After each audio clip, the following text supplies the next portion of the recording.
العید عید لمن صام وقام، العید عید لمن صام وقام، تو العید عید لمن صام وقام،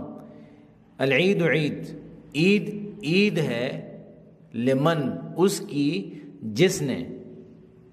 صام روزہ رکھا، وقام اور قیام کیا، قیام یعنی نمازیں پڑھی، تو العید عید، عید عید ہے، عید اس کی عید ہے لمن صام جس نے روزہ رکھا، وقام اور اس نے قیام کیا۔ یہاں پہ الفاظوں کو ہم نے دیکھنا ہے، صرف ہم نے یہاں پہ اس کی طرف نہیں جانا، اس کے معنی کی طرف، اس کی ڈیپلی جو ہے نا اس کے معنی کیا ہوتے ہیں وہ بھی ہمیں سمجھ میں آئے گی باتیں، لیکن یہاں پہ ہم نے جس چیز کو فوکس کرنا ہے وہ ہے عید، العید، لمن، صام، قام، ان چیزوں کو ہم نے دیکھنا ہے کہ اس کے معنی کیا ہیں، تو اس وجہ سے میں نے یہ لکھا ہے العید عید۔ اب شروع میں جو العید لکھا ہوا ہے، العید